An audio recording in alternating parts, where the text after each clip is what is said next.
I have lived in Clairton since end of 1992.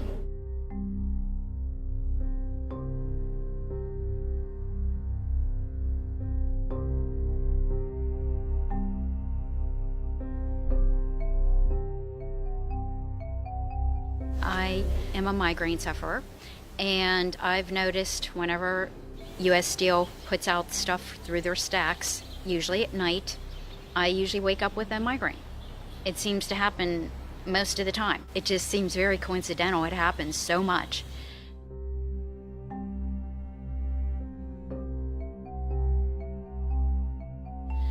Again, when I have traveled back and forth at night, I've noticed at all kinds of different times. It isn't even before midnight, and they have the smokestacks open, and you can have your windows closed, you can have your vent closed, and still the smell is so bad, and you get a taste in your mouth. It's terrible.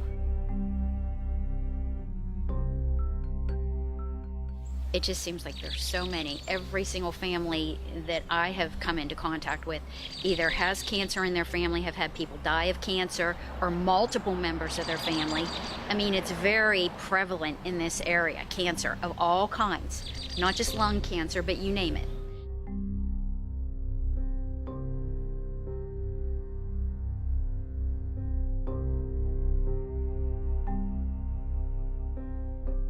It isn't even just right here in Clairton. I mean, the whole Mon Valley is affected. We're in this valley here, and any bad air tends to stay here because of our geography, and so that makes it even worse. But I'm kind of in a position where, I mean, I bought a townhome here, and I, put roots here because it was affordable.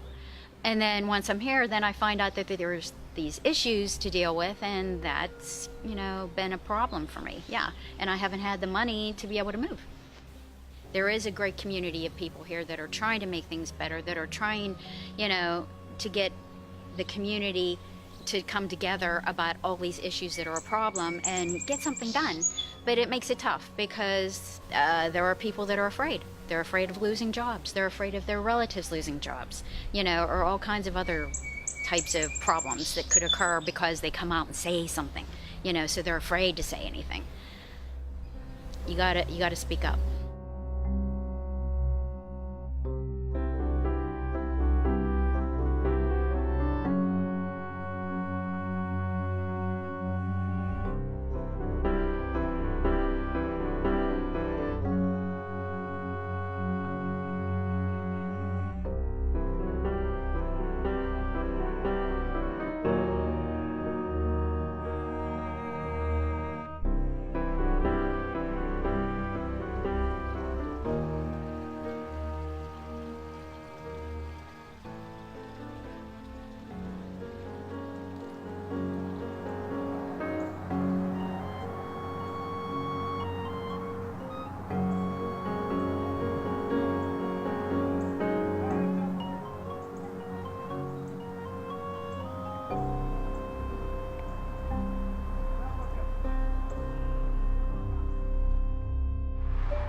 My name's Albert Presto. I'm an assistant research professor in the Department of Mechanical Engineering at Carnegie Mellon University.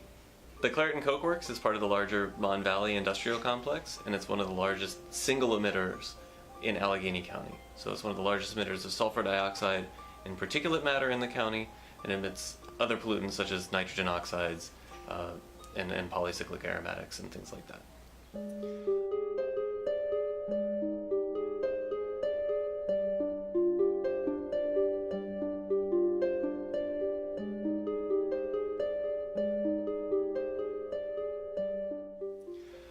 So that obviously has an impact on the neighborhoods that are near the Clairton Coke Works.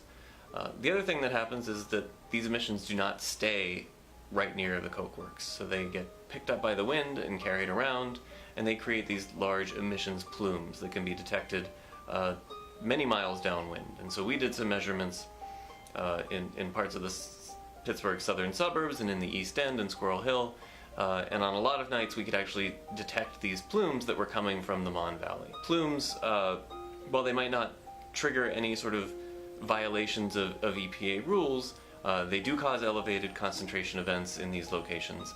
And the other is that they're somewhat hazardous because these exposures are often at night. So we typically detect the plumes during nighttime hours, so between the hours of midnight and 6 a.m., when for the most part people are at home and asleep and maybe not aware that they're having this exposure.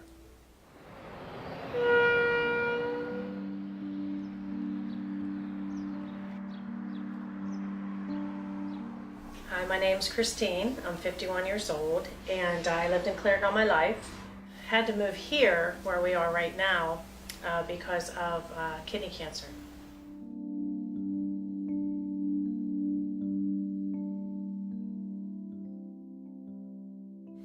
Well, I had my kidney removed in 2009. It was in October, so a couple months before that, I had a little lump right here, and I just had a baby, so my baby was 13 months old.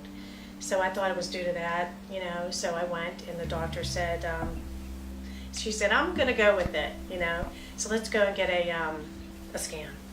So we did, and then that led to Christine, when she called me, you need to go immediately to get a MRI. So then it went from the MRI to Christine, you need to go get a CAT scan, like right now. This all happened in a matter of weeks, you know, so, you know, I have this baby, you know, 13-month-old baby, and it just was devastating to me.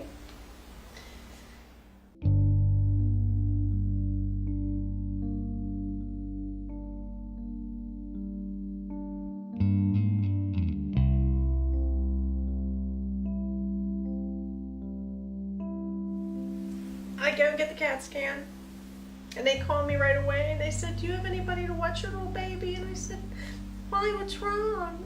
They said, you have kidney cancer, and we made the appointment for you. You just have to come into the hospital. The check-in time, they did everything for me. That's how bad it was. That's how urgent it was.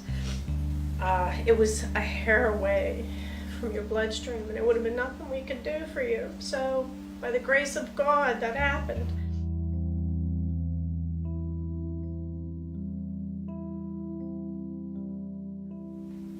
So then, immediately, you know, our whole life's changed.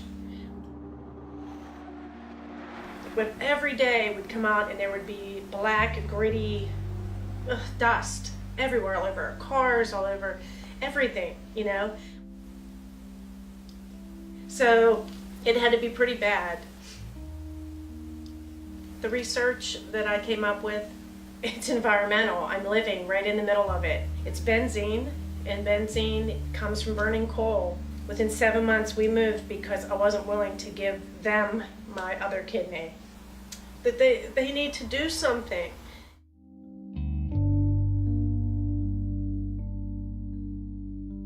You know, I feel bad about people losing their jobs, but people are losing their lives. They're losing their lives. You know, organs, like things that were mine that it wasn't theirs to take. So that's what hurts me. I really feel that they need to do the right thing. And shame on them, because if they can do something about it and they're choosing not to, wow, that's just terrible.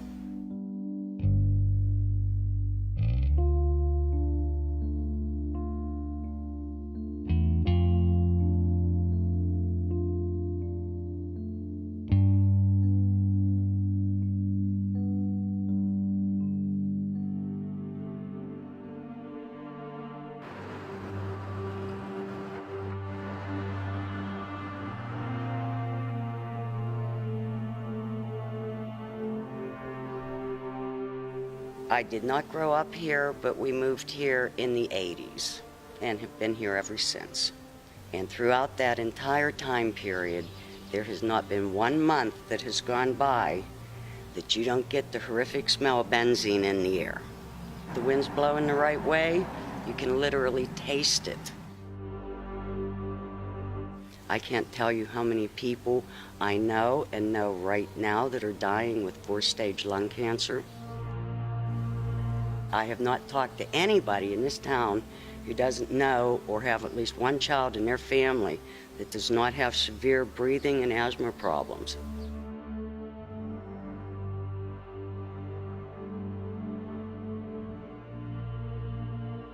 Well, you always have to take into consideration the pros and the cons, the positive and negatives.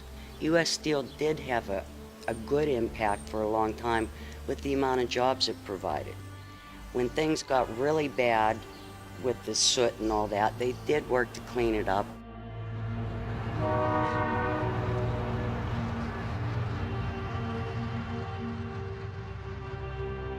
But it seems to me that later on, closer to our time in history, it's cheaper to pay the fines than it is to fix the problem.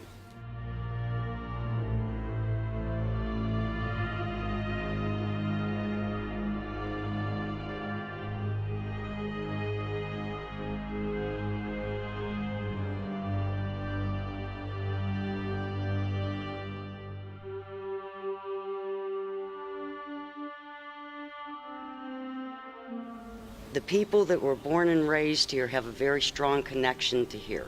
There is still a sense of community. There's a lot of really good people I've met in Clairton, and I'm very happy to have lived in this community and raised my daughter here, even though it was a challenge. And it doesn't matter if you're black or white. The people that grew up here really had a connection to it. And it's very sad to see what's happened to it, and it breaks all of our hearts to see it, and there's nothing we can do about it. But at this point in time, U.S. Steel is not helping anybody.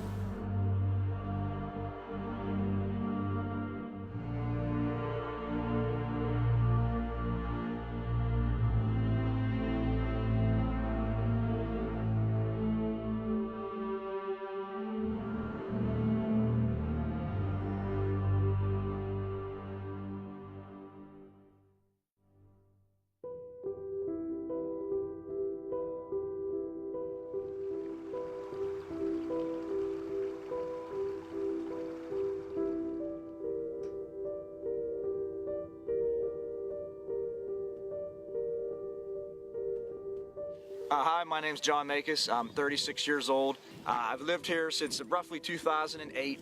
My fiance and I bought this house obviously due to the yard that you can see in the back. We got almost 2 acres of property. It's kind of rare, you know, in the city limits.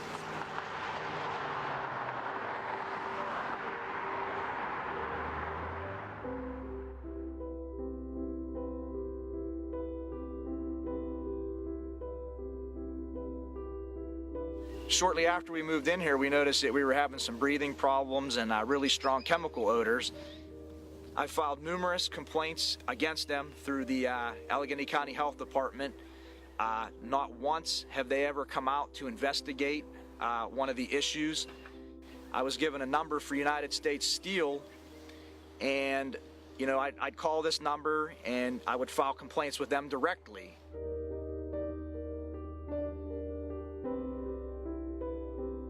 And then they actually started turning me into 911, which, you know, there's not much 911 could do. You know, they sent the fire company here. You know, they obviously didn't find anything wrong. All they were checking for was carbon monoxide. And it's what they should be testing for is sulfur dioxide, benzene, toluene, you know, poisonous chemicals like that.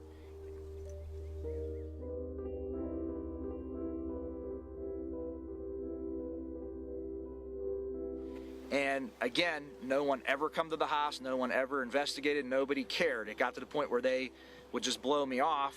And then the first time I called the health department, actually I want to say it was the second time, I'll never forget it. The gentleman said, "Why don't you just move?" We literally just purchased the house. You know what I'm saying? You got lots of money involved in buying a house, you know, and you can't just move. You shouldn't have to move. There's nights where when there's no inversion and the wind is not blowing and carrying the air from that area, that their site over here, you know, I could breathe fine. You know, I wake up, I don't get migraines. But when I wake up in the middle of the night and I have a headache, you know, there's times I could smell the odor inside the house, or I'll poke my head outside and it's overwhelming. And it just depends on which way it's blowing, the wind's blowing. And there's health effects, not just an odor.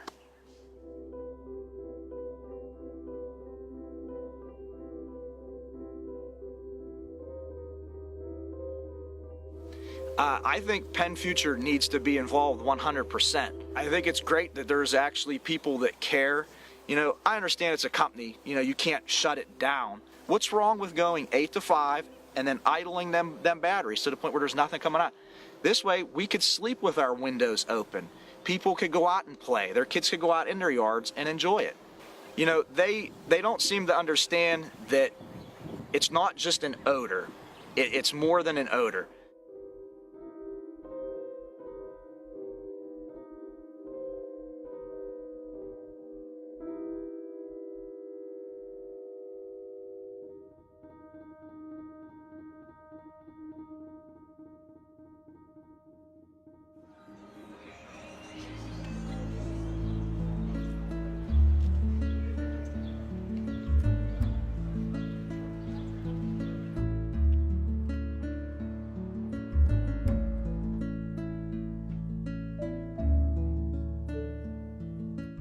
Hi, I'm Lindy.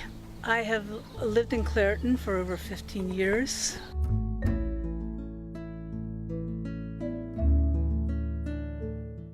I'm also a member, a volunteer for the library in this community.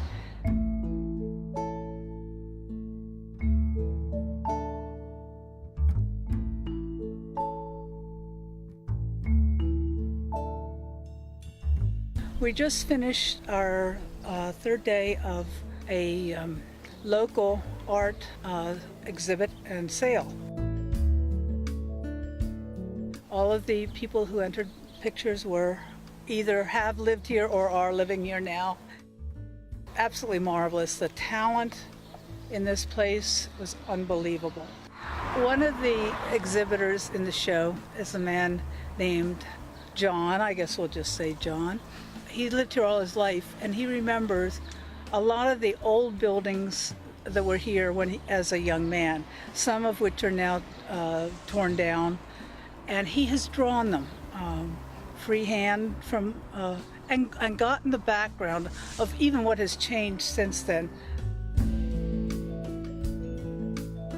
This particular picture is John's picture of what the building behind me, which was the sports shop where the Clairton Bears all got their uniforms and the men got their bait for fishing in the Monongahela River. He went back and he reconstructed exactly what it looked like in the day, even down to the car in front who belonged to the owner at that time, many years ago.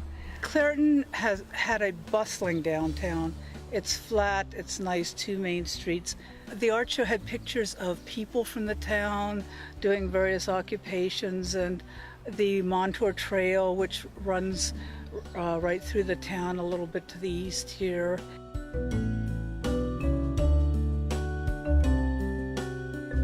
There are a lot of viable groups in this community, volunteers, old order of the this and the that many towns have, but these groups are still going, and people meet and greet and socialize, and many of them are just out to do as much as they can for our city. There is a core group that love this town and find society and culture and friends within the town. And if you just drive through the town, maybe you wouldn't notice that.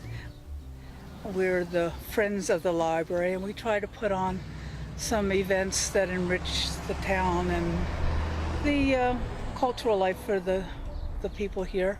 One of the most vibrant places in this town.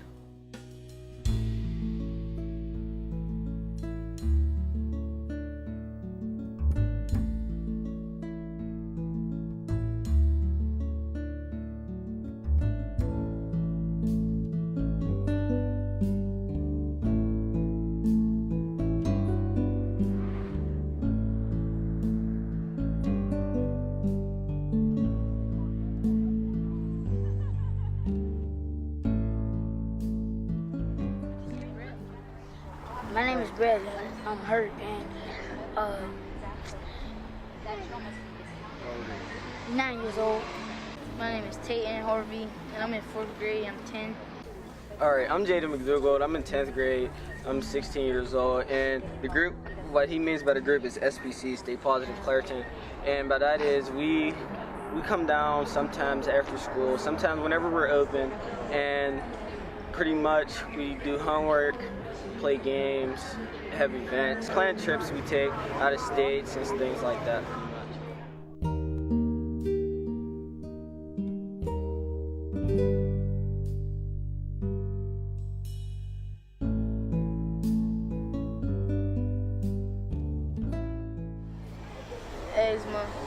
Asthma, yeah, like if you go to a certain place that's dirty with all that stuff, it's like the bill, that could mess with your lungs. Mess with it, yeah, and then that's when it's hard.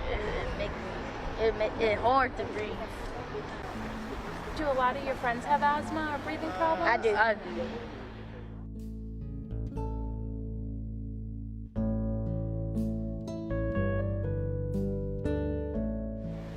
But in football, it's like hard because Where you practice? Practice either over there or down the ball field. Yeah. Across the street from the stadium. Yeah.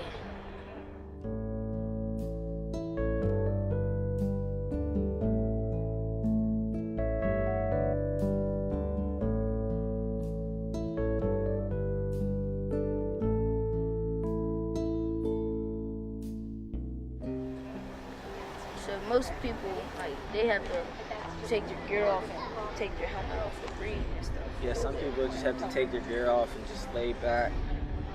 Drink some water. My name is Cheryl Hurt.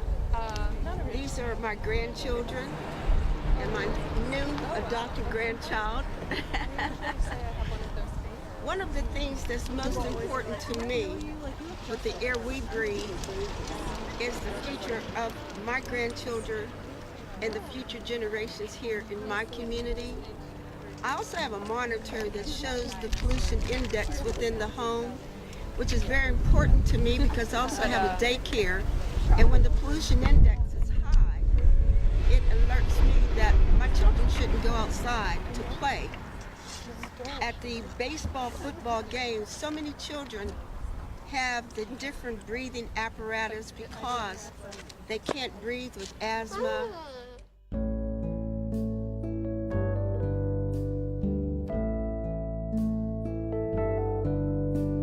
So it's a problem.